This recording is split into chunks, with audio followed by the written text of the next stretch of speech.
Bismillahirrohmanirrohim. Assalamualaikum warahmatullahi wabarakatuh. Halo anak-anak. Anak-anak, kembali lagi belajar bersama Bu Sofa. Dan untuk hari ini kita belajar tema 4, subtema 1, pembelajaran 2 dan 3. Ya anak-anak ya. Walaupun kita melakukan pembelajaran secara daring atau online, kalian harus tetap semangat ya. Nah, tujuan pembelajaran hari ini yaitu yang ke-1, siswa mampu mengetahui makna sila pertama Pancasila dalam kehidupan sehari-hari. Yang kedua, siswa mampu mengetahui warisan budaya Indonesia. Yang ketiga, siswa mengetahui tokoh yang berperan dalam Pencaksilat. Nah, anak-anak, sekarang di layar HP atau layar monitor kalian ada lambang Garuda ya. Nah, di sini ada lambang-lambang dari Pancasila. Pancasila itu kan ada 5 ya. Nah, ini lambangnya. Ada padi dan kapas, rantai, bintang, pohon beringin, dan kepala banteng.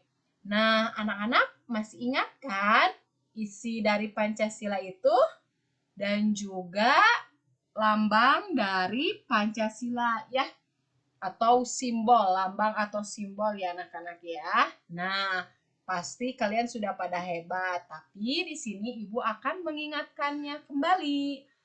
Nah, untuk sila yang pertama itu ada, atau isinya apa sila yang pertama? Yaitu ketuhanan yang Maha Esa. Simbolnya apa? Nah, ini ya bintang ya anak-anak ya. Nah, yang kedua apa? Coba kemanusiaan yang adil dan beradab. Nah, simbolnya apa? Rantai. Yang ketiga, Persatuan Indonesia. Simbolnya apa? Pohon beringin. Yang keempat, kerakyatan yang dipimpin oleh hikmat kebijaksanaan dalam permusyawaratan perwakilan. Simbolnya apa? Kepala banteng. Dan yang kelima, keadilan sosial bagi seluruh rakyat Indonesia. Simbolnya apa? Padi dan kapas. Nah, anak-anak, isi dari Pancasila, simbol dan simbolnya kalian harus terus ingat ya. Karena ini akan terus dipelajari sampai kalian nanti SMP, SMA ini pasti akan berkaitan. Jangan sampai lupa ya atau ketuker. Nah, sekarang setiap isi Pancasila ini memiliki pengamalan atau ada kegiatan-kegiatan yang biasa kita lakukan sehari-hari yang sesuai dengan isi Pancasila. Dan untuk hari ini kita akan belajar tentang makna Pancasila yang ke-1 yaitu ketuhanan yang Maha Esa.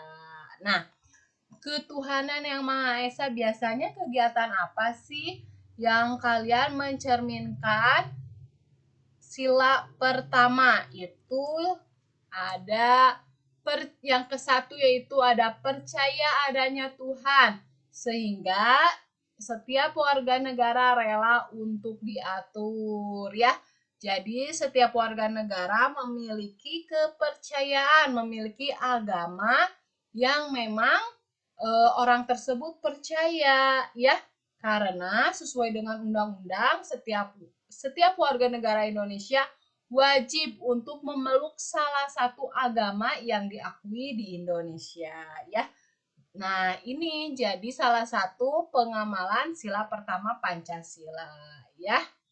Nah, yang kedua, setiap orang dibebaskan untuk memeluk agama masing-masing ya.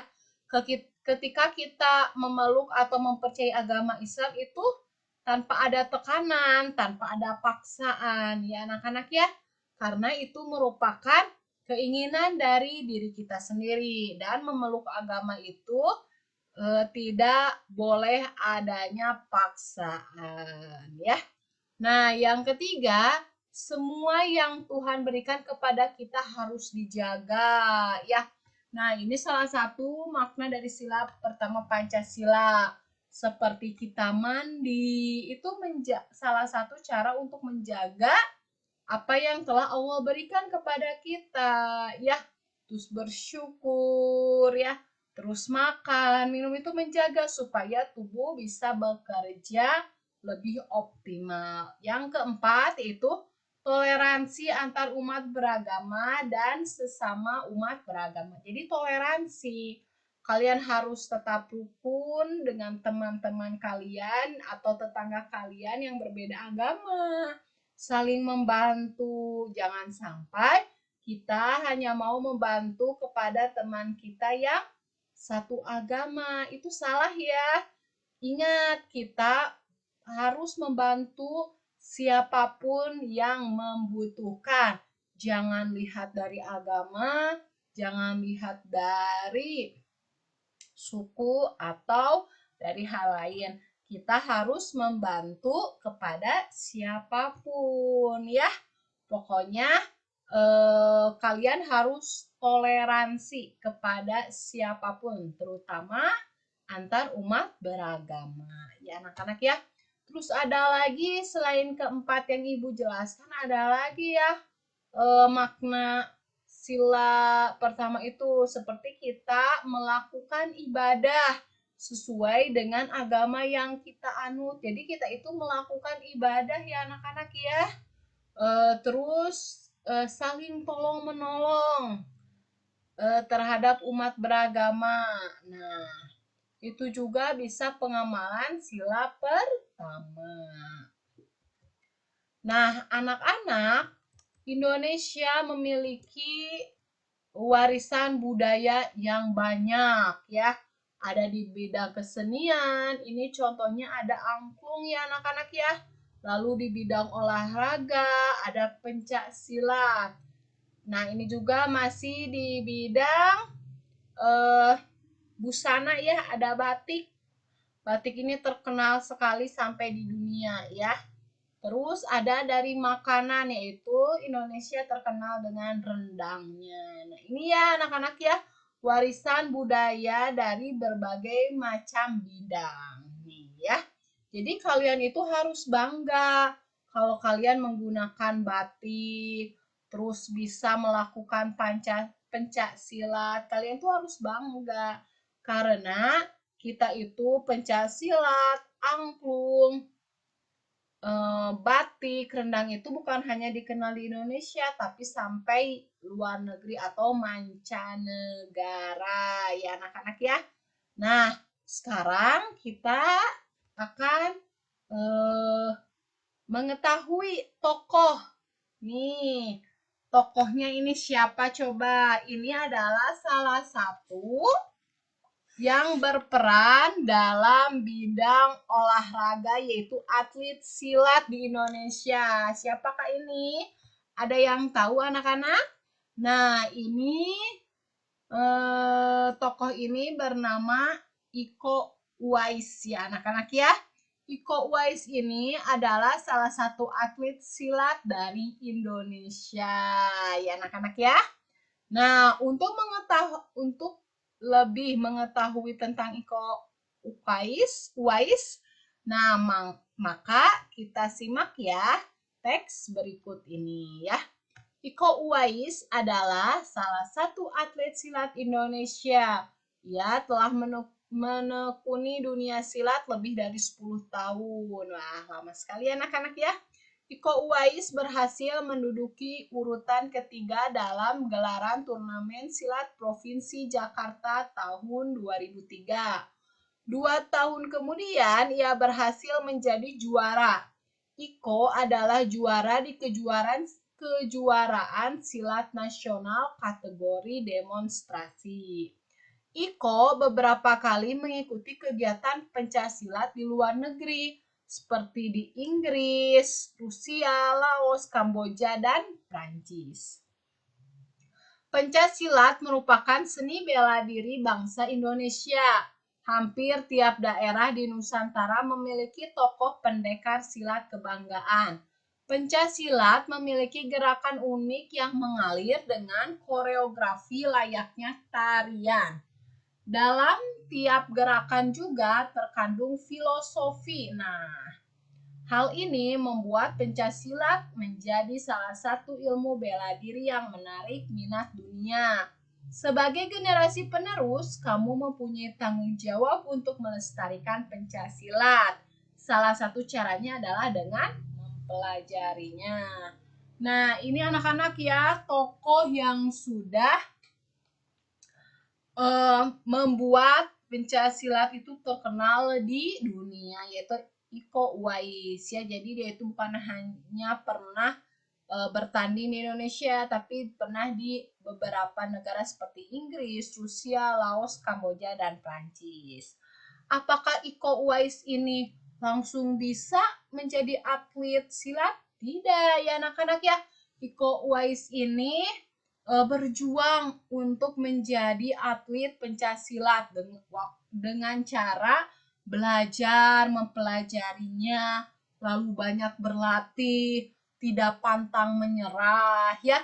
Sebelum menjadi pemenang, banyak sekali kekalahan-kekalahan yang dialami oleh Iko Uwais.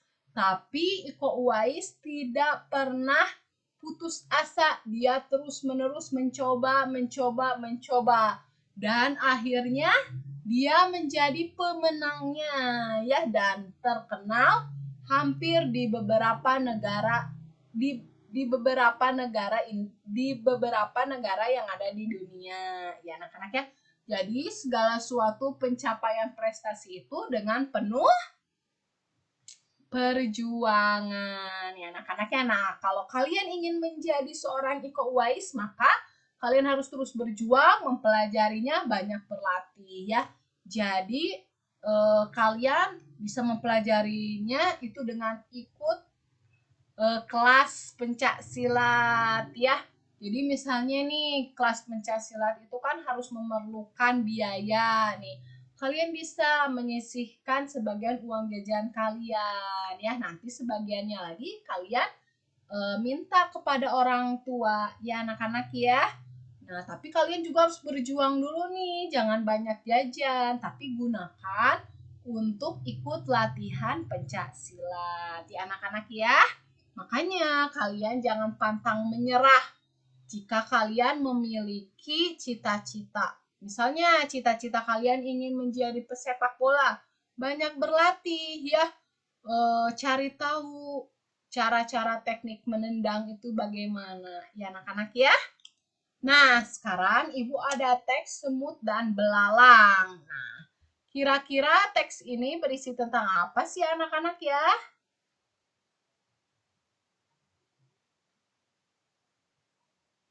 Nah, di sini ada tokoh semut dan belalang. Nanti kalian bisa baca ya teksnya di halaman 24. Di sini Ibu akan paparkan isi ceritanya ya.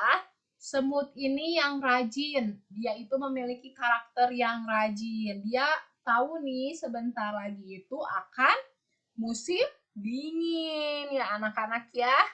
Nah, karena akan musim dingin ini, jadi semut itu bekerja keras setiap hari untuk mengumpulkan bahan makanan. Supaya nanti musim dingin dia punya stok makanan. Sedangkan si belalang ini dia hanya bermalas-malasan kerjaannya. Jadi tidak memperdulikan bahwa sebentar lagi akan musim dingin. Akhirnya ketika musim dingin tiba, semut punya banyak makanan, sedangkan belalang tidak punya banyak makanan. Dan belalang itu hampir mati kelaparan ya karena dia tidak punya stok makanan.